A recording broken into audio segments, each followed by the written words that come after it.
Isipin mo ang paglinis ng huling dungeon, yung magtatapos sa apocalypse at magliligtas sa mundo, at sa mismong sandali bago ang tagumpay, ang kasama mo, ang lalaking tinatawag ng buong planeta na bayani nito, ay itinutusok ang isang talim sa iyong likod para makuha niyang mag-isa ang lahat ng papuri. Kaya narito ang tanong na nagtutulak sa lahat ng manonood mo. Kung namatay kang pinagtaksilan sa mismong dulo ng mundo at pagkatapos ay nagising sa mismong simula nito mga taon sa nakaraan, alam na alam kung sino ang magiging traidor, ano ang gagawin mo sa pangalawang buhay na iyon? Ililigtas mo ba muli ang mundo o gugugulin mo ang bawat hininga nito sa panguhuli sa taong sasambahin ng lahat? Sa katapusan ng recap na ito, malalaman mo kung ano ang pinili ni Kim Woo-jin at kung ano ang halagang binayad ng huwad na bayani. Ito ang Kill the Hero. Dadaanan ko sa iyo ang buong kwento, simula hanggang wakas. Simulan na natin. Nagsisimula ito gaya ng maraming kwento sa uri nito sa isang karaniwang araw na natapos at hindi na kailanman bumalik ng tama. Isang umaga, biglang binago ng mundo ang mga patakaran nito. May mga bumubukang punit sa gitna ng mga lungsod, mga pintuan na tatawagin ng mga nakaligtas na dungeon, at mula sa mga ito ay lumabas ang mga halimaw na hindi kabilang sa anumang likas na kaayusan. At kasabay ng mga halimaw ay dumating ang isang kakaibang biyaya. May mga tao na nagigising bilang players, tumatanggap sila ng tinatawag ng kwentong autoridad ng mga Diyos, kapangyarihang ibinaba ng mga hindi nakikitang sponsor mula sa itaas ng antas ng tao, na nagbibigay ng lakas, skills at isang status window na tanging mga pinili lamang ang nakakakita. Ang katotohanan sa isang gabi lamang ay muling sinulat sa isang bagay na kakilakilabot, ang pagkakahawig sa isang laro, at hindi na tayo ang may akda nito. Mga piraso lamang tayo. Isa si Kim Woo-jin sa mga players na iyon, at sa unang buhay, ang buhay na binubuksan ng kwentong ito, sa pinakadulo nito, isa siya sa pinakamagagaling na naipanganak ng mundo. Isang swordsman na may nakakatakot na disiplina. Kabilang siya sa elite ng Messiah Guild, ang pinakatanyag na guild sa Earth, ang pinaghubugan ng buong sangkatauhan ng kanilang kaligtasan. Ilang taon silang nakipaglaban sa mga dungeon, umaakyat papunta sa pinakamahirap na gate sa lahat, ang huling dungeon na ang paglilinis ay pupugot sa system sa mismong pinagmulan nito at ibabalik ang mundo sa mga buhay. At narating nila, nakatayo si Woo-jin at ang kaniyang mga kasama sa bungad ng katapusan. Halos talo na ang apocalypse. Isang laban na lang ang layo ng kaligtasan. Iyon ang sandaling pinili ng guild master na mangibabaw. Ang pangalan niya ay Lee Se-jun. Sa mundo, siya ang hero. Malaking H ang mukha sa bawat broadcast, ang tagapagligtas na dinadasal ng sangkatauhan, ang leader ng Messiah Guild na ang pangalan ay binibigkas na parang bendisyon. Ngunit ang taong nasa likod ng nagniningning na pampublikong maskara ay may gustong hindi maibibigay ng papel ng tagapagligtas, habang may iba pang kabahagi sa kaluwalhatian. Gusto niya ang mga dungeon para sa sarili niya. Gusto niya ang pagsamba ng walang bahid. Gusto niyang siya lamang ang pangalang maaalala ng kasaysayan kapag naligtas na ang mundo, at ang mga kasamang lumaban sa tabi niya ay sa ambisyong iyon, mga testigo lamang na hindi dapat makaligtas para magsalaysay ng ibang bersyon. Kaya sa dulo ng tagumpay, tinalikuran ni Lee Se-jun ang sariling mga kasama, at si Kim Woo-jin, tapat, walang hinala, isang hibla ng buhok ang layo sa katapusan ng digmaan, ay pinatay ng kamay na pinagkatiwalaan niya ng husto. Namatay siya sa sahig ng huling dungeon, pinagtaksilan hindi ng isang halimaw kundi ng bayani ng sangkatauhan. Tandaan ang sugat na iyon, lahat ng susunod ay itinayo doon. Ngunit ang kamatayan sa kwentong ito ay hindi ang katapusan ng pangungusap. Isa itong kuwit, idinilat ni Kim Woo-jin ang kaniyang mga mata at buo ang mundo. Nakatayo ang mga lungsod, kasisimula pa lamang ng paglitaw ng mga dungeon. Bata na siyang muli nakatayo sa mismong bukang liwayway ng Apocalypse sa araw na una siyang nagising bilang isang player. Ibinalik siya, katawan at alaala sa simula ng lahat, mga taon bago ang pagtataksil, mga taon bago ang huling dungeon, mga taon bago naging bayani si Lee Sejun. Ito ang makina ng genre at pinapatakbo ito ng Kill the Hero nang may malamig na katumpakan. Ang regresor, isang lalaking ibinalik sa oras, dala ang buong kaalaman ng isang hinaharap na walang ibang nabuhay. Alam ni Woo Jin kung saan bubuka ang bawat dungeon at kailan. Alam niya kung anong mga halimaw ang nagtatago sa likod ng bawat gate at kung paano bawat isa ay mamamatay. Alam niya kung anong mga hindi kilalang minamaliit na item ang balang araw ay magiging walang katumbas ang halaga at kung saan mismo mahahanap ang mga ito habang nakahandusay pa at walang nag-aangkin. Alam niya ang mga lihim na daan ng pag-unlad, ang mga tagong quest, ang mga teknik na kinailangan niya ng isang habang buhay upang matutunan sa unang pagkakataon. At higit sa lahat, alam niya ang katotohanan tungkol sa lalaking hindi pa natututong mahalin ng mundo. Alam niyang ang mabait, karismatiko, may pag-asang batang leader ng guild na umaakyat sa hanay, ang isang sinisimulang tawaging pag-asa ng sangkatauhan ng lahat ay isang mamamatay tao na naghihintay ng kaniyang sandali. Isang mas mababang bida ang gagamit ng pangalawang buhay para mas mahusay na iligtas ang mundo, para maging bayani mismo. Hindi interesado si Woo Jin. Nagawa na niya iyon at binigyan lang siya nito ng talim sa likod. Sa pagkakataong ito, iisa, matiyaga at walang awa ang layunin niya. Hindi ang linisin ang Apocalypse kundi ang gibain ang taong nakinabang mula rito. Ang abutin si Lee Sejun bago maging hindi na matinag si Sejun at kunin sa kanya isa-isa ang bawat kalamangan, bawat kaalyado, bawat haligi ng alamat na kaniyang itatatag. Ngunit dito nilalaro ng kwento ang pinakamatalino nitong baraha at karapat dapat itong pag-isipan. Hindi basta makakalapit si Woo Jin at pababagsakin si Sejun sa unang araw. Ang huwad na bayani ay isa ng player ng tunay na talento. Tinitipon na ang mga tao at kapangyarihang gagawing Diyos siya sa mata ng publiko upang patayin ang bayaning hindi pa naipapakita bilang villain at gawin ito sa isang mundo na gagawa sa kaniyang santo. Kailangan munang maging higit pa si Woo Jin kaysa sa swordsman na pinatay siya. Kailangan niyang umakyat ng mas mabilis, mag-grind ng mas matindi at armasan ang sarili ng kaalamang hindi maaabot ng ibang karibal. Ang paghihiganti ay hindi isang sandali. Ito ay isang kampanya at ang system sa huli ay iniabot kay Woo Jin ang perpektong sandata para dito. Sa unang buhay niya, si Kim Woo Jin ay isang talim at wala ng iba. Sa pangalawa, ibinigay ng system sa kanya ang mas madilim na pamana at tinanggap niya ito ng walang urong. Naging necromancer siya, hindi kapalit ng swordsman. Kasama nito, panatili ni Woo Jin ang nakamamatay, disiplinadong swordsmanship ng nakaraang buhay, ang alaala ng laman ng libu-libong hinaharap na labanan na sinunog sa mas batang katawan. Ngunit nakapatong na ngayon ang autoridad ng mga patay, natutunan niyang pumatay at pagkatapos ay ibangon ang kaniyang pinatay, mga alipin na kalansay, mga sundalong buto, tali sa kaniyang kalooban at sumusulong sa kaniyang utos. At ang kaniyang bersyon ng kapangyarihan ay may detalyeng nagpapabago rito mula sa isang gimmick tungo sa gulugod ng buong kwento. Kapag pinatay ni Woo Jin ang isang karapat-dapat na kaaway at ibinangon bilang alipin, hindi bumabangon ang alipin na walang laman.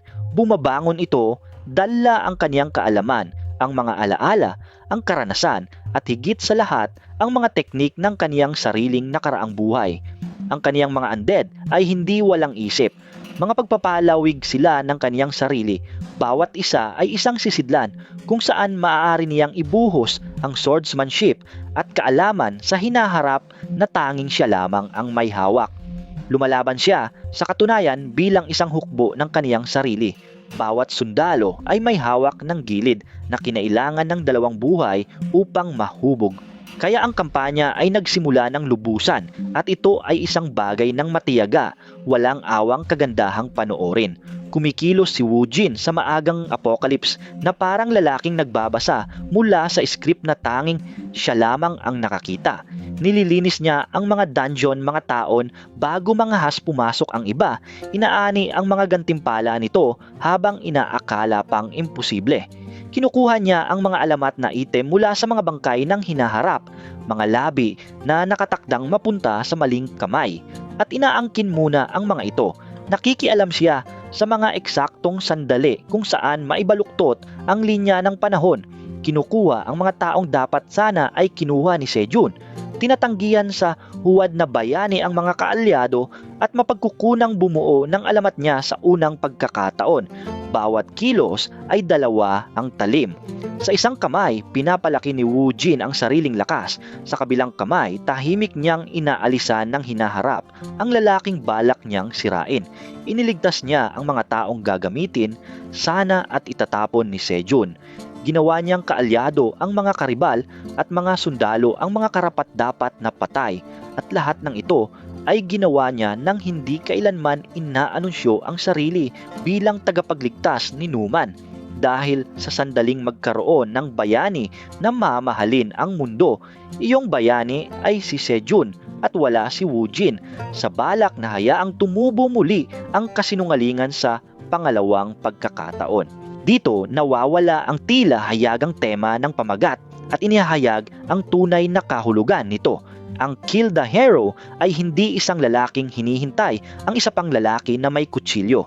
Ito ay isang kampanya na tumatalakay sa isang alamat bago ito matayo, na aabot sa mga pundasyon ng isang mito at hihilahin ang mga ito isa-isa upang kapag dumating na ang pagtutuos, ang bayaning sinamba ng lahat ay walang natirang tapakan.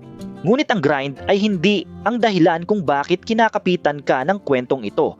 Panoorin ang mangyayari habang ang mga landas ng dalawang lalaki ay nagsisimulang hindi maiiwasan mag-cruise, dahil hindi mananatiling walang alam si Lee Si-jun magpakailanman. Habang umaakyat si Woo Jin, isang swordsman necromancer ng imposibleng galing, laging isang hakbang na nauuna, laging naroroon sa mga dungeon na mahalaga, nagiging isang pangalan siya, isang anomalya, isang player na tila alam ang mga bagay na wala siyang dahilang malaman, na umaabot sa mga kayamanan bago matuklasan at tinatalo ang mga banta bago pa maunawaan. At ang huwad na bayani, umaakyat sa sarili niyang hagdan patungo sa pagsamba, ay nagsisimulang maramdaman ang isang anino sa likod niyang hindi dapat umiiral. Ang nakakasiyang bahagi ng kwentong ito ay ang disimetriya ng kaalaman. Si Sejun ay isang matalino, karismatikong manipulador na naloko ang buong mundo. Ngunit hindi niya alam ang alam ni Woo Jin. Hindi niya alam na pinatay na niya ang lalaking ito nang minsan. Hindi niya alam na bawat planong iniisip niya ay nabuhay na, nakatalogo at nasagot na ng maaga. Sa publiko, si Sejun ang nagniningning na bayani at si Woo Jin ang malamig, palihim na tagalabas na patuloy na lumilitaw sa mga sulok ng sakuna. Sa atin, ang tagapakinig, ang katotohanan ay lubos na baligtad. At ang panoorin ang sinasambang bayani na dahan-dahang nauunawaan na siya ang huli, hindi ang manghuhuli, ang siyang nagpapatakbo sa huling kalahati ng serye. Nagsasapinan ang mga paksyon sa paligid nila. Ang Messiah Guild, ang instrumento ni Sejun, ang pinakamakapangyarihang guild sa Earth, at ang trono kung saan siya nagbabalak maghari, ay tumatayo bilang malaking harang, isang organisasyong itinayo para itaas ang isang lalaki sa pagiging Diyos. Sa paligid ni Woo Jin, sa kabilang banda, nagtitipon ang isang mas tahimik at mas tunay na bagay. Ang mga taong iniligtas niya, ang mga kaalyadong natamo niya sa pagiging tama kapag walang iba ang makakatama. Ang mga kasamang lumapit sa kanya hindi dahil siya ay tanyag, kundi dahil siya ang tunay na nagpanatili sa kanilang buhay. Tinitipon niya, piraso-piraso, ang pantao na katimbang sa isang inimbentong alamat. At sa itaas ng lahat, nagbabalatay ang mga sponsor, ang mga Diyos na ang awtoridad ay lumikha ng mga players sa unang pagkakataon. Ang Apocalypse ay hindi kailanman isang aksidenteng sakuna. Ito ay isang kompetisyong pinapatakbo mula sa itaas at ang tinatawag ng mga bayani ay ang paboritong pirasa ng mga hindi nakikitang kapangyarihan na walang pakialam sa mga taong namamatay sa lansangan sa ibaba. Bahagi ng digmaan ni Wu Jin habang lumalawak ang saklaw ay ang mabagal na pag-unawa na ang pagpatay sa isang huwad na bayani ay hindi ang buong bagay. Na si Sejun ay isang sintomas ng dinayang laro at para tunay na palayain ang mundo, kailangan niyang tumira ng higit sa lalaki at sa makinang lumikha sa kanya. Ang paghihiganti na nagsimula bilang isang sugat, isang traidor ay nagiging isang kampanya laban sa buong tiwaling arkitektura ng system mismo. Umiigting ang mga banggaan, ang mga planong inilatag ni Wu Jin ng mga habang buhay na ang nakalipas ay bumabagsak sa mga pakanang inakala ni Sejun na lihim. Ang mga kaalyadong inasahan ng huwad na bayani ay nakatayo na sa kabilang panig. Ang mga kapangyarihang pinaniwalaan ni Sejun na sadyang para sa kanya lamang ay natapatan pagkatapos ay nilampasan ng isang lalaking bumabangon ng mga patay at may hawak na hinaharap na walang ibang nakakaalala. Hakbang-hakbang, hinuhukay ang alamat hanggang ang bayaning sinasamba ng mundo ay maiwan. Sa huli na walang mapagtaguan at walang natirang malinlang. Kaya nagtatagpo ang dalawang lalaki sa haharapin na itinatayo ng buong kwento at ang pamagat sa huli ay bumaba na. Sa oras na magkaharap na si Wu Jin at si Lee Sejun para sa pagtutuos, lahat ay nabaligtad na mula sa unang pagtataksil. Sa unang buhay, si Wu Jin ang tapat na subordinado na pinatay sa sandali ng tagumpay. Sa pangalawang buhay, siya ang gumawa ng pagpaplano, siya ang nag-alis ng bawat kalamangan, siya ang may hawak ng katotohanan sa palad na parang isang hatol. Ang huwad na bayani, ninakawan ng mga kaalyado at ng alamat na dating nagpahindi sa kaniyang matinag ay pinilit sa huling harapin ang kasamang pinatay niya. Maliban lamang sa nagbabalik ang kasamang ito na mas malakas, mas nakamamatay at may hawak ng iisang bagay na hindi kailanman makukuha ni Sejun, ang tiyak na kaalaman kung ano nga ba siya. At ang Kill the Hero ay tapat sa kung ano talaga ang uri ng paghihiganting ito. Hindi nito pinagpapanggap na ang kampanya ay nag-iiwan kay Wu Jin na walang bakas. Ginugol niya ang pangalawang buhay hindi sa pagtatayo ng anuman para sa sarili kundi sa pagpapabagsak ng isang bagay para sa kapakanan ng ibang lalaki. Ibinuhos ang bawat kalamangan ng pagbabalik niya sa pagkasira ng nag-iisang target. Ito ay malamig, sinadya at kung minsan ay malungkot na gawain, ngunit hindi kailanman nawawala sa kwento ang dahilan kung bakit ito mahalaga, na ang mundong nagpuputong sa mga mamamatay tao nito bilang mesaya ay isang mundong nangangailangan ng taong handang tanggalin ang korona kahit sa halaga ng sariling kapayapaan. Sa huli, ang pagtutuos ay lahat ng pinangako ng Cold Open. Ang bayaning sinamba ng lahat ay nailantad at nabuwal, hindi sa biglang swerteng dagok, kundi bilang hindi maiiwasang konklusyon ng digmaang ipinaglaban sa dalawang buhay. Ang talim na itinusok sa likod ni Wu Jin sa dulo ng tagumpay ay nasagot na, at ang sistem na nagpatakbo sa buong dinayang paligsahan mula sa itaas, ang mga Diyos, ang mga sponsor, ang arkitekturang gumawa sa Apocalypse na entablado para sa mga huwad na bayani, ay naharap ng isang lalaking natutuhan ang mga patakaran nito sa pinakamahirap na paraan at ginamit ang mga ito sa huli upang sirain ito. Ang natitira kapag nalinis na ang huling dungeon ng pangalawang buhay na ito ay ang tahimik na pagkakabaligtad sa puso ng buong bagay.